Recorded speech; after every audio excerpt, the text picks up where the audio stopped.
अभी तक हम लोगों ने पढ़ा कि जीरो रेटेड, एग्जेम्प्ट और रिड्यूस रेटेड गुड्स ये क्या हैं, क्या क्या इनके किस तरीके के गुड्स हैं, इनकी लिस्ट भी हमने देखी जीरो रेटेड और एग्जेम्प्ट की। आइए पढ़ते हैं कुछ एक्सेप्शंस जो कि जनरल रूल के लिए हैं। जनरल रूल अपनी जगह है मगर उसके कुछ एक्सेप्शंस में कि हमेशा वो नहीं अप्लाई होगा। There are a few exceptions to that rule, so let us just read, क्योंकि लॉ के अंदर रिटन वर्ड सबसे इंपॉर्टेंट चीज होती है। तो पढ़ते हैं और फिर करते हैं इसका डाइसेक्शन, इसका चीड़फाड़ और आप लोगों को समझाते हैं। चलिए, जो जीरो रेटेड, एग्जेम्प्ट या रिड्यूस्ड रेट लिस्ट है वो आपको जनरल कैटेगरी दे देती है जो या तो जीरो रेटेड है या एग्जेम्प्ट है या फिर 5% पर जो चार्ज होने वाला है। मगर जो वैट लेजिस्लेशन है वो और ज्यादा डिटेल में आउटलाइन करती है एक्सेप्शंस जो जनरल रूल के हैं। फॉर एग्जांपल, जो जीरो रेटेड की जो लिस्ट है इसमें ह्यूमन फूड जीरो रेटेड है। हाउएवर जो लेजिस्लेशन है वो फिर आप लोग को यह बात भी बताता है कि अगर आप रेस्टोरेंट वगैरह में, हॉट टेकअवेज में वगैरह में अगर रेस्टोरेंट में फूड सप्लाई होता है तो वो जीरो रेटेड नहीं होगा। जनरली फूड सप्लाई कर रहे हो जीरो रेट है, बट जीरो केटरिंग वगैरह में, अब इसके अलावा luxury items of foods, crisps, peanuts, तो बेटा एक तरह से आप लोग समझ जाओ कि ये किस तरफ इशारा जा रहा है। ये क्रिस्प और पीनट्स किसके साथ लिया जाता है?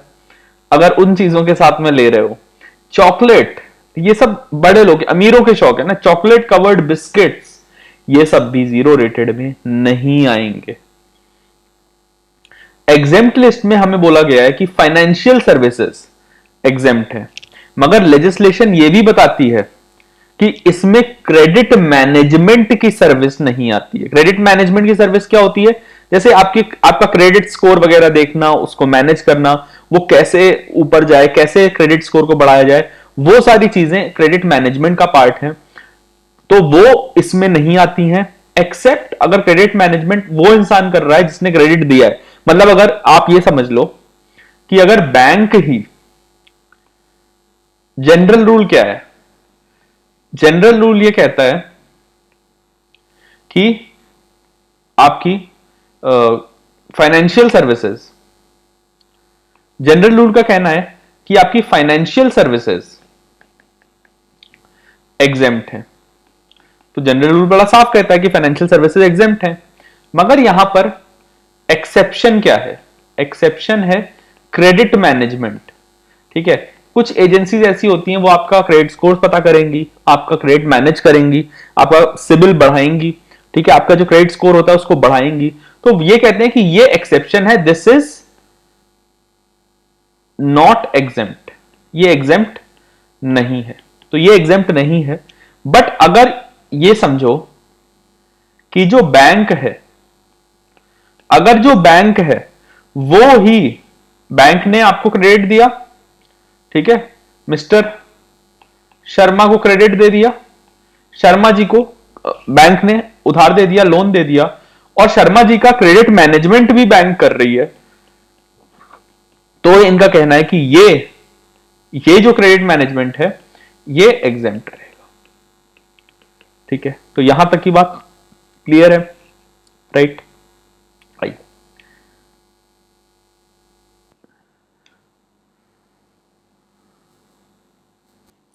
अब यहां पर एक देखने वाली बात और है कि जैसे इन्वेस्टमेंट एडवाइस की सर्विस थी, यहां पर आपको एक चीज बताना चाहूंगा। ग्रो मोर का नाम सुना होगा आपने, हर्षद मेहता की एक कंपनी थी।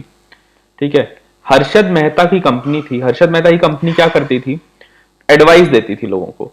तो यूके की सरकार, यूके की टैक्सेशन बोलती है कि ये जो ग्रो मोर कर रहा था ये एक्सेप्शन है जनरल रूल का, और ये एग्जेम्प्ट नहीं है, दिस इज नॉट एग्जेम्प्ट। तो ये जो एडवाइजरी है, इन्वेस्टमेंट की एडवाइजरी सर्विस है, ये भी एग्जेम्प्ट नहीं है।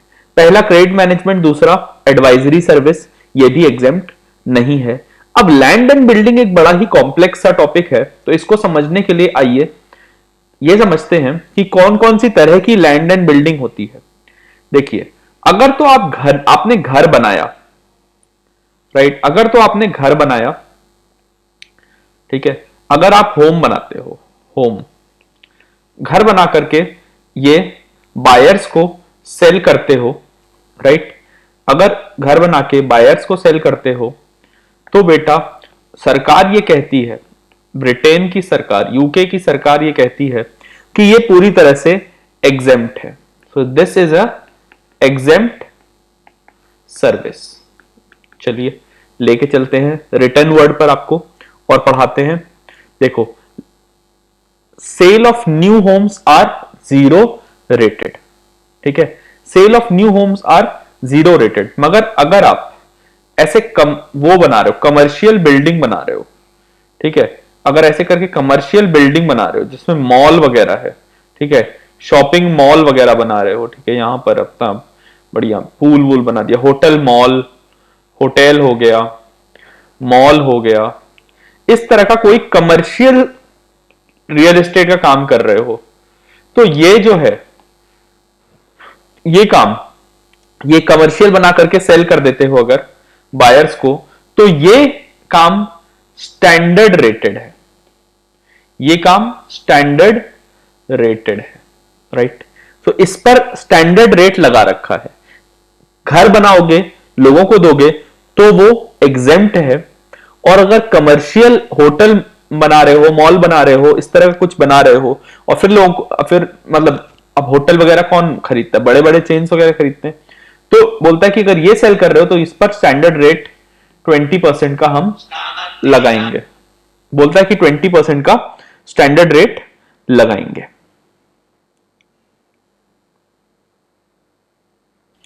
तो इस तरीके से जब भी रियल एस्टेट की बात होगी तो समझना पड़ेगा, बड़ा जरूरी हो जाएगा कि भाई रियल एस्टेट में क्या क्या कैटेगरीज हैं, किस कैटेगरी में आप सेल कर रहे हो, और उसके हिसाब से आपको उस कैटेगरी में आप या तो स्टैंडर्ड रेटेड माने जाओगे या एग्जेम्प्ट माने जाओगे, राइट। इसीलिए बोलते हैं कि आपको बहुत ज्यादा ग्रेट केयर की जरूरत है जब कैटेगराइज कर रहे हो जीरो रेटेड, एग्जेम्प्ट या स्टैंडर्ड रेटेड में। इतना स्ट्रेट फॉरवर्ड नहीं है जैसे आपने कि शुरू में एकदम पढ़ा कि इतनी स्ट्रेट, इतनी एग्जेम्प्ट है, इतनी उसकी एक अलग से एक्सेप्शंस की लिस्ट है, एक्सेप्शन वो आपको अभी यहां पर नहीं बताई गई है, बट वो लिस्ट मौजूद है, वो एग्जिस्ट करती है लिस्ट। तो आपको बस इतना बताया गया है कि भाई इस तरह के कॉम्प्लिकेशंस भी आ सकते हैं। अगर आप ग्रेटर डिटेल में पढ़ना चाहो तो आप बिल्कुल आगे जाकर के इसको पढ़ सकते हो, एडवांस लेवल पे भी पढ़ सकते हो यूके के टैक्सेशन को, राइट। अब बात आती है बड़ी ही जरूरी रजिस्ट्रेशन की। सर रजिस्ट्रेशन क्या होता है? देखो, वैट को पे करने के लिए, जैसे मैंने आपको बताया था कि वैट को पे करने के लिए क्या चाहिए, अगर आपको वैट पे करना है तो आपके पास होना चाहिए वैट का रजिस्ट्रेशन। जैसे हिंदुस्तान में अगर आपको अपने बिल के ऊपर जीएसटी लगाना है, वैसे ही अगर यूके के अंदर आपको अपने बिल के ऊपर वैट लगाना है और वैट को कलेक्ट करना है, जो आपका कस्टमर है उससे अगर आपको वैट कलेक्ट करना है तो आपको वैट इनवॉइस इशू करनी पड़ेगी। आपको क्या इशू करना पड़ेगा? VAT invoice. और वैट इनवॉइस वो ही इंसान इशू कर सकता है जो रजिस्टर्ड हो। इसलिए रजिस्ट्रेशन की बड़ी ही इंपॉर्टेंस है, अपनी एक अलग इंपॉर्टेंस है कि भाई रजिस्टर होना क्यों जरूरी है, क्योंकि उसके बिना आप वैट इनवॉइस ही नहीं इशू कर सकते, और जब वैट इनवॉइस नहीं इशू कर पाओगे तो आप इनपुट क्रेडिट भी नहीं ले पाओगे। आप सिर्फ पे तो कर रहे होगे, टैक्स आप पे तो कर रहे होगे, मगर एज अ डीलर आप उसका इनपुट क्रेडिट नहीं ले पाओगे। आइए पढ़ते हैं कि रजिस्ट्रेशन के लिए कौन सी वो चीजें जो हमें ध्यान में रखनी है और किस तरीके का टेस्ट होता है, क्यों कुछ लोगों को कंपल्सरली रजिस्टर करने के लिए बोला जाता है, और वॉलंटरी रजिस्ट्रेशन की भी बात यहां पर पढ़ेंगे। उन सारी बातों को करते हैं। सबसे इंपॉर्टेंट, जैसा कि मैं हमेशा बोलता हूं, है आपका रिटन वर्ड। तो आइए रिटन वर्ड को पढ़ते हैं। यहां पर देखो, जिसको भी कंपल्सरी रजिस्ट्रेशन करना होता है, कंपल्सरी रजिस्ट्रेशन मतलब कि आपको रजिस्ट्रेशन करना जरूर कंपल्सरी है, जरूरी है, आपके पास ऑप्शन नहीं कि आप ना रजिस्टर करो। तो इसके लिए दो टेस्ट होते हैं। क्या क्या टेस्ट होते हैं? एक होता है आपका हिस्टोरिकल टेस्ट और एक होता है आपका फ्यूचर टेस्ट। तो दो तरीके के आपके पास टेस्ट होते हैं, राइट। तो आपके पास दो तरीके के टेस्ट हैं, एक है हिस्टोरिकल टेस्ट और दूसरा है फ्यूचर टेस्ट। हिस्टोरिकल टेस्ट जैसे कि समझ में आ रहा है पीछे किए हुए कामों का टेस्ट है। पीछे आपने कितना टर्नओवर किया, पिछले 12 महीने में आपने क्यूमुलेटिव टर्नओवर कितना किया, वो ही है हिस्टोरिकल टेस्ट। अगर तो 85,000 से एक्सीड कर जाते हो, अगर तो 85,000 से एक्सीड कर जाते हो तो आपको एचएमआरसी को नोटिफाई कर देना होगा उस महीने में जिस महीने में आपने 85,000 के टर्नओवर की लिमिट अचीव कर ली है, और फिर आपको रजिस्ट्रेशन करना कंपलसरी हो जाएगा। आइए रिटर्न वर्ड को पढ़ते हैं। At the end of every month, हर महीने के एंड पर ट्रेडर को कैलकुलेट करना पड़ेगा अपना cumulative turnover of taxable supplies for the previous 12 months. Taxable supplies क्या क्या है, एक तो देखो स्टैंडर्ड रेटेड और दूसरी जीरो रेटेड, मगर यहां पर एग्जेम्प्ट सप्लाईज नहीं आएंगी। तीन तरह की सप्लाईज की बात करी थी मैंने, तीन तरह की सप्लाईज की बात बताई थी आपको, कौन कौन सी होती हैं। जब मैं टैक्सेबल टर्नओवर की बात करता हूं, टैक्सेबल टर्नओवर की जब बात करता हूं तो आपकी तीन तरह की सप्लाईज की बात होती है। तीन तरह की कौन सी होती है, एक होती है आपकी स्टैंडर्ड रेटेड, एक सप्लाई होती है आपकी स्टैंडर्ड रेटेड 20% पे, एक होती है आपकी जीरो रेटेड 0% पे, और एक होती है आपकी एग्जेम्प्ट सप्लाई। तो बेटा एक बात को ध्यान रखना कि जब भी मैं जब मैं टैक्सेबल टर्नओवर की बात करूंगा, ठीक है, cumulative turnover of taxable supplies की बात करूंगा, right, cumulative turnover of taxable supplies की बात करूंगा, राइट, जब भी मैं क्यूमुलेटिव टर्नओवर की बात करूंगा तो मैं इन्हें तो लूंगा, ये और ये दोनों आएंगी, मगर ये नहीं आएगी। एग्जेम्प्ट टर्नओवर को मैं नहीं लूंगा जब मैं किसकी बात कर रहा हूं, क्यूमुलेटिव टर्नओवर, क्यूमुलेटिव इकट्ठा हुआ टर्नओवर, जो पिछले 12 महीने का इकट्ठा हुआ टर्नओवर है ऑफ टैक्सेबल सप्लाईज की बात जब मैं करूंगा तो मैं एग्जेम्प्ट सप्लाईज को नहीं ले रहा हूं। बात समझ में आई। जब भी मैं cumulative turnover of taxable supplies की बात करूंगा, इस विषय पे जब भी मेरी चर्चा होगी तो मैं स्टैंडर्ड रेटेड और जीरो रेटेड को तो लूंगा, मगर एग्जेम्प्ट सप्लाईज को नहीं इंक्लूड करूंगा, ठीक है। सो यहां पे बोल रहा है trader becomes liable to register for VAT, तो आप लायबल हो जाओगे वैट के लिए रजिस्टर होने के लिए अगर जो वैल्यू है आपके cumulative taxable supplies excluding VAT, उसमें वैट इंक्लूड नहीं करोगे, वो 85,000 से बियॉन्ड चली जाए तो, मतलब कि पिछले 12 महीनों में अगर आपने 84,999 का काम किया, कोई बात नहीं, ठीक है, कोई दिक्कत नहीं, मगर आपको 85,000 जब आपकी हो जाएगी, ठीक है, आपको हर महीने के एंड पर अपनी क्यूमुलेटिव टर्नओवर कैलकुलेट करना है। जब वो 85,000 पहुंच के पार चली जाएगी, 85,000 को एक्सीड कर देगी, तो ट्रेडर को नोटिफाई करना पड़ेगा। आप यानी कि ट्रेडर नोटिफाई करोगे 30 days from the end of the month in which the 85,000 limit is exceeded. तो जिस मंथ में हुआ, मान लो जुलाई महीने में आपका 85,000 की लिमिट इंक्रीज हो गई, ठीक है, मान लो कि जनवरी, फरवरी, मार्च, अप्रैल, मई, जून, जुलाई, ठीक है। सो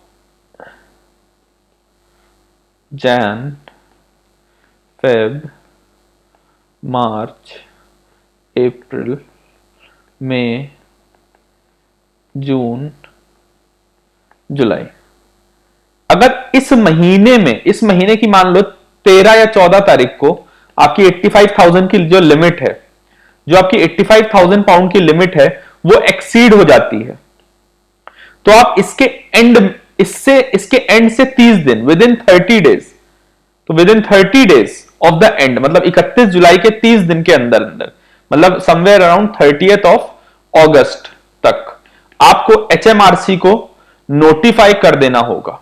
आपको एचएमआरसी को नोटिफाई कर देना होगा कि भाई मेरी जो टर्नओवर है वो 85,000 से एक्सीड कर चुका है, राइट। तो यहां पर ये इसी के बारे में बात कर रहा है। HMRC फिर आपको रजिस्टर करेगी with effect from the end of the month following the month, जिस महीने से, मतलब जुलाई से, तो जुलाई के एंड से ही आपको HMRC रजिस्टर कर देगी। अगर ट्रेडर और HMRC अग्री कर जाएं तो उसके पहले से भी आपको रजिस्टर करने की इजाजत HMRC दे देगी।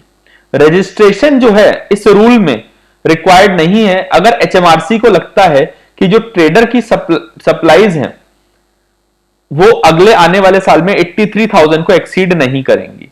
ठीक है, तो आपको ये चीज बड़ी ही इंपॉर्टेंट बात है। सर क्या इंपॉर्टेंट बात है? इंपॉर्टेंट बात यह है कि HMRC के हाथ में है, HMRC के हाथ में है। सर HMRC के हाथ में क्या है? आपने बोला कि मेरी 85,000 एक्सीड कर चुकी है, तो अगर HMRC अब ये देखेगी, HMRC के जो अंकल हैं वो चश्मा लगा करके इस चीज को देखेंगे कि आपकी जो टैक्सेबल टर्नओवर है वो आने वाले महीने में क्या 83,000 से कम रहने वाली है या बराबर रहने वाली है। और अगर HMRC के अंकल को ऐसा लगता है बेटा, अगर HMRC के अंकल जी को यह बात लगती है कि जो सप्लाईज हैं, टैक्सेबल सप्लाईज हैं, वो 83,000 से कम रहने वाली हैं, वो 83,000 से कम रहने वाली हैं, तो फिर HMRC बोलेगी कि ठीक है, कोई जरूरत नहीं है, can allow not to register. Not to register मतलब नॉट टू वरी, चिंता करने की कोई जरूरत नहीं है। पर एक बात बताओ, जो इंसान इतनी 83,000 तक की सप्लाईज ले रहा है, वो ये नहीं वो क्या उसको नुकसान नहीं होगा वैट का? बिल्कुल वैट का नुकसान होगा, इसलिए वो खुद वॉलंटरली रजिस्टर करने के लिए जोर देगा। ठीक है, तो आदमी के लिए सही यही है कि वो रजिस्टर हो जाए वैट के अंदर, राइट। सो ये था हमारा हिस्टोरिकल टेस्ट। हिस्टोरिकल टेस्ट में क्या है?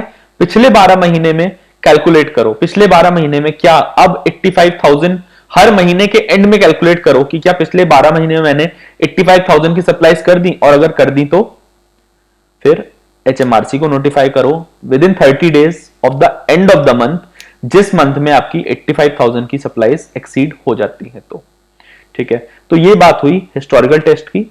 HMRC क्या बोल सकता है? ये ठीक है, HMRC से सेटिस्फाइड है कि भाई 83,000 से आगे नहीं जाने वाली है आने वाले साल में, इन द कमिंग ईयर। वो अगर in the coming year HMRC can allow not to register if in the coming year जो आपकी टैक्सेबल सप्लाईज हैं वो लेस देन 83,000 रहने वाली हैं। तो HMRC बोल देगा कि कोई बात नहीं, HMRC कहेगा कोई बात नहीं, आपको ये अलाउ कर देते हैं हम कि आप रजिस्टर मत करो। सो यहां तक हमने देखा कि बात रही हिस्टोरिकल टेस्ट की। अब बात करते हैं कि भाई फ्यूचर टेस्ट। तो हिस्टोरिकल टेस्ट जैसे हमने देखा कि हम जो टर्नओवर कैलकुलेट करते हैं वो पुराने 12 महीने का कैलकुलेट करते हैं, मगर फ्यूचर टेस्ट में अब आपको क्या करना पड़ेगा? फ्यूचर टेस्ट में फोरकास्ट करना पड़ेगा। अगर आपके पास रीजनेबल ग्राउंड्स हैं ये मानने के लिए कि आने वाले 30 दिन में जो आपका टैक्सेबल सप्लाईज का टर्नओवर है, जो आपके टैक्सेबल सप्लाईज हैं वो 85,000 को एक्सीड कर देंगे। ठीक है, सिर्फ 30 डेज का टर्नओवर आपने देखना है कि अगर आपके पास रीजनेबल ग्राउंड्स हैं कि आपका जो टैक्सेबल सप्लाईज है आने वाले 30 दिन में वो 85,000 को एक्सीड कर देंगे, तो अब आपको यहां पर क्यूमुलेटिव टर्नओवर नहीं देखना है, राइट। जरूरी नहीं कि भाई महीने की 30 तारीख पर आप देखो या महीने की लास्ट डेट पर ही देखो। ठीक है, आप किसी भी 30 दिन में अगर आपको लगता है कि आपके पास कोई, मान लो कोई एक बंदा है, मतलब वो बाहर डील वगैरह करता है, एक्सपोर्ट वगैरह करता है, अगर वो एक्सपोर्ट करता है, उसको मालूम है कि उसकी जो सप्लाईज हैं वो अब उसके पास एक बहुत बड़ा ऑर्डर आ चुका है और आने वाले 30 दिन में वो इस ऑर्डर को एग्जीक्यूट कर देगा और 85,000 पाउंड्स से ज्यादा की सप्लाईज कर देगा, तो HMRC को वो नोटिफाई कर देगा by the end of 30 day period, and registration किस इफेक्ट से हो जाएगी? Beginning of that period. ठीक है, 30 डे पीरियड की शुरू फर्स्ट डे से, मतलब कि जिस मंथ में आया, ठीक है, तो 30 दिन के अंदर must be notified by the end of the 30 day period. तो उस 30 दिन के पीरियड के अंदर अंदर आपको नोटिफाई कर देना है एचएमआरसी को, और उस दिन से मान लिया जाएगा कि आपकी रजिस्ट्रेशन उस दिन से हो जाएगी, from the beginning of the 30 day period. मान लो यहां पे ये मान लो कि आपको यहां पे लगता है 14 जुलाई को आपको लगता है कि आपका जो टर्नओवर है वो आने वाले 30 दिन में, मतलब कि 13 अगस्त तक 85,000 एक्सीड कर देगा। Taxable supplies will exceed 85,000। तो आपको इस 30 डेज के पीरियड के अंदर अंदर एचएमआरसी को नोटिफाई कर देना है। नोटिफाई करोगे एचएमआरसी को, और नोटिफाई करने के बाद होगा क्या कि आपकी जो रजिस्ट्रेशन होगी वो इस डेट से 14 जुलाई से ही इफेक्टिव हो जाएगी। Let us read. A person is also liable to register at any time, not necessarily at the end of the month. तो जरूरी नहीं कि आखिरी दिन ही रजिस्ट्रेशन, किसी भी टाइम अगर रीजनेबल ग्राउंड्स हैं। अब सर ये रीजनेबल ग्राउंड्स कैसे हैं? जैसे मैंने आपको बताया कि भाई आपने एक बहुत बड़ा ऑर्डर क्रैक कर लिया है जो कि आप अगले 30 दिन में एग्जीक्यूट कर दोगे, आपके पास रीजनेबल ग्राउंड्स हैं ये मान लेने के लिए कि आपका जो टैक्सेबल सप्लाईज है एक्सक्लूडिंग वैट वो 85,000 पाउंड्स को एक्सीड कर जाएगा। सिर्फ टैक्सेबल टर्नओवर उस 30 डे पीरियड का कंसिडर करना है, क्यूमुलेटिव टर्नओवर नहीं कंसिडर करना कि आने वाले 30 दिन में। तो एचएमआरसी को नोटिफाई करो 30 दिन के अंदर अंदर, registration from the beginning of that 30 day period आपका मान लिया जाएगा। ठीक है, तो यहां पर जैसे मैंने आपको बना करके दिखाया कि अगर टैक्सेबल टर्नओवर 85,000 से इंक्रीज होने वाला है इस 30 दिन के अंदर अंदर, तो आपका मान लिया जाएगा कि 14 जुलाई से आप रजिस्टर्ड हो गए, अगर आपने नोटिफाई कर दिया एचएमआरसी को तो। ठीक है, उम्मीद करता हूं यहां तक की बात समझ में आ गई होगी। अब हमारे पास है 2 सवाल, इन दोनों सवालों को हम करेंगे और ढूंढने की कोशिश करेंगे उसके जवाब। राइट,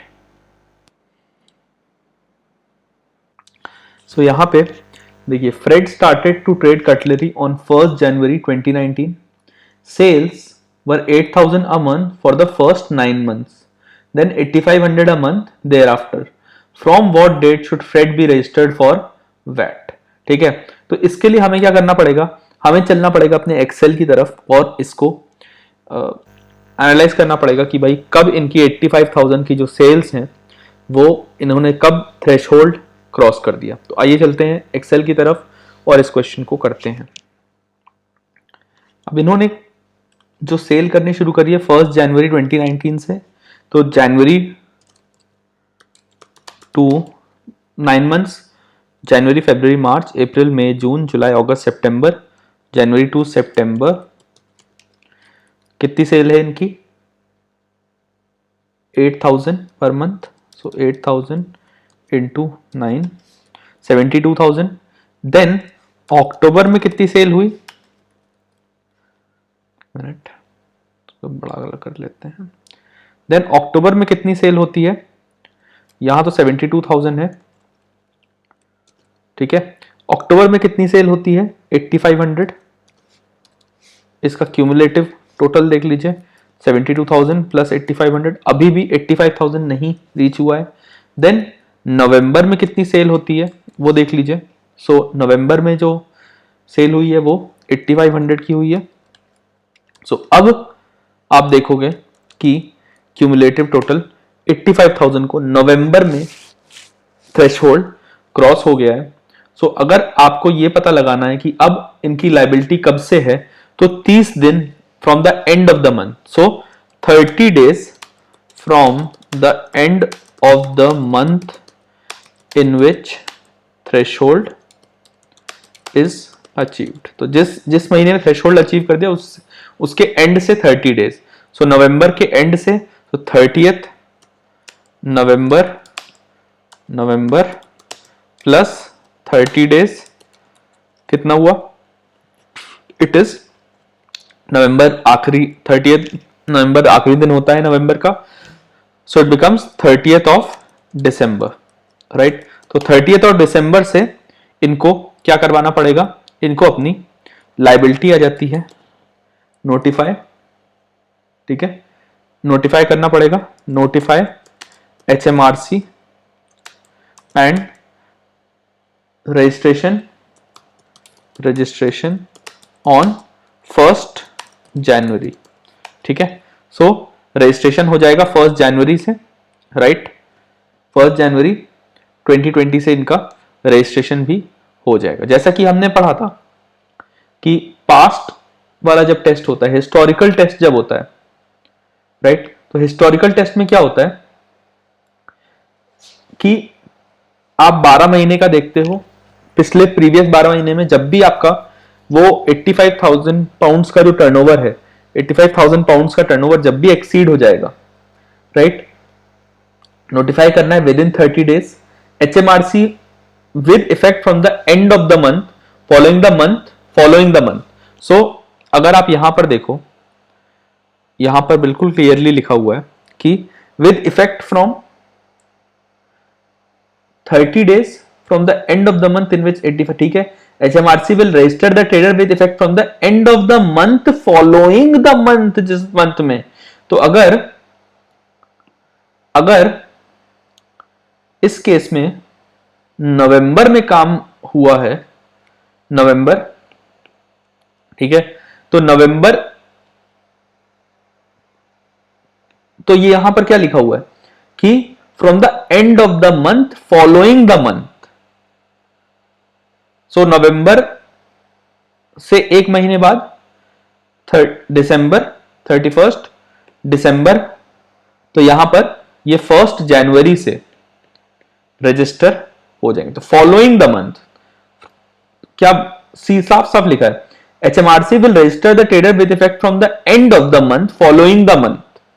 सो ये 31 दिसंबर या 1st जनवरी से रजिस्टर्ड मान ले, एंड ऑफ द मंथ मतलब अगले महीने की 1 तारीख से ही हम इनको रजिस्टर्ड मान लेंगे, राइट। तो उम्मीद करता हूं यहां तक बात समझ में आ गई होगी।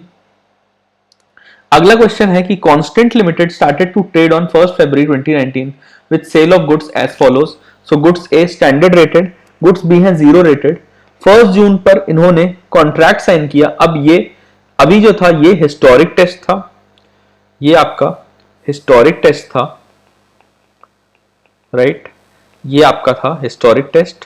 अब ये फ्यूचर टेस्ट वाला है। 1st फरवरी 2019 से आपने ट्रेड करना शुरू किया है with sales of goods as follows. Goods A standard rated 8,000, 0 rated 3,000, दोनों को ही इंक्लूड कर लिया जाएगा पर मंथ में। सो 1st जून को इन्होंने एक कॉन्ट्रैक्ट साइन किया to provide 40,000 of goods A and 35,000 of goods B to Unicorn PLC by 25th June 2019. This is an addition to the normal sale. तो 40 plus 35.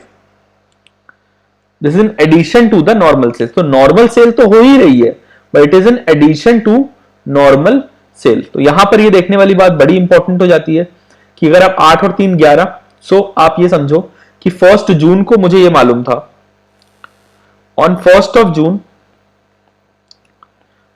जून मुझे ये पता था कि मेरे को 40,000 प्लस 35,000 इतना तो आना है, प्लस मेरी 11,000 की सेल और हो रही थी, तो मेरा जो टोटल थ्रेशहोल्ड है वो 85,000 को पार कर जाएगा। 75 एंड 10 ये 86,000 हो गया, राइट। तो 85,000 को मेरा थ्रेशहोल्ड पार कर जाएगा। सो अब किस डेट से रजिस्टर करना है, राइट। सो इसको पता लगाने के लिए आइए चलते हैं एक बार फिर अपने फ्यूचर टेस्ट के ऊपर। फ्यूचर टेस्ट बोलता है कि person is liable to register at any time, अगर रीजनेबल ग्राउंड है कि अगले 30 दिनों में इनकी सेल एक्सीड हो जाएगी 85,000। तो सिर्फ 30 दिन का पीरियड लेना है, क्यूमुलेटिव नहीं लेना है, ठीक है। HMRC must be notified by the end of the 30-day period and registration will be with effect from the beginning of that period. तो इस पीरियड के बिगिनिंग से, तो 1st जून से ही आपको करना पड़ेगा, राइट। अब यहां पर देखने वाली बात एक और है कि अगर आप इसमें हिस्टोरिक टेस्ट लगाओगे तो आपका जो क्यूमुलेटिव टर्नओवर आ रहा है eight the end of June, वो ज्यादा आएगा, ठीक है, पिछले 12 महीनों का क्यूमुलेटिव टर्नओवर ज्यादा आएगा, तो उस केस में आपको and of the month following the month, तो जून में अगर हो रहा है तो जून पूरा खत्म करके फिर पूरा जुलाई खत्म करके जुलाई के एंड पे जाके रजिस्टर करना है। मगर एचएमआरसी क्या बोलेगी, एचएमआरसी विल से कि भाई जहां भी अर्लियर रजिस्ट्रेशन डेट जो आएगी, अर्लियर रजिस्ट्रेशन डेट पर हम आपको रजिस्टर करेंगे, we will follow the earlier registration date. So that was all about registration. थोड़ी चीजें और हैं रजिस्ट्रेशन के बारे में, कुछ और इश्यूज भी हैं, उन्हें भी डिस्कस कर लेते हैं एक बार। आई होप यहां तक आपको बात समझ में आ गई होगी। सो अदर इश्यूज के लिए हम अगले वीडियो में अदर इश्यूज को डिस्कस करेंगे। अभी मुझे लगता है कि यहां तक की बात क्लियर हो गई होगी कि भाई कब कैसे किसको किसको रजिस्टर करना है और कौन से टेस्ट होते हैं। Thank you so much. I'll see you in the next lecture. Till then, keep studying and keep learning. Take care.